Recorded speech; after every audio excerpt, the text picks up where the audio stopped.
এখন বলেন, আপনি যখন সেই সিঙ্গেল খাটে ঘুমান, 12টা বাজে ঘুমাচ্ছেন, সকাল 8টা বাজে আপনি উঠলেন, বড় অবাকর বিষয়, যেই খাটে শুয়েছেন সেই খাট থেকে উঠেছেন।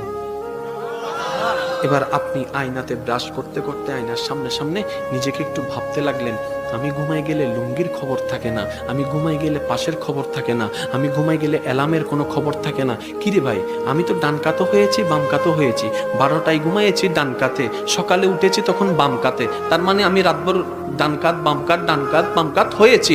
আমার তো সেন্স কাজ করে নাই আমি কতটুকু কাত হয়েছি। কিরে, আমি পড়লাম না কেন, আমি পড়লাম না কেন, আমি পড়লাম না কেন, সিঙ্গেল খাট থেকে আমি পড়লাম না কেন, সিঙ্গেল খাট থেকে আমি পড়লাম না কেন, ভাবতে ভাবতে ভাবতে তারপরে সেই রুমের মধ্যে সিসি ক্যামেরা লাগাইলো, সিসি ক্যামেরা লাগাইছে নিজেকে পর্যবেক্ষণ করার জন্য। পরের দিন সে দেখতে পাই 12টা বাজে ডান কাত, 1:30 বাজে বাম কাত, 2টা বাজে সোজা, 3টা বাজে আবার বাম কাত, অতটুক কাত হয়।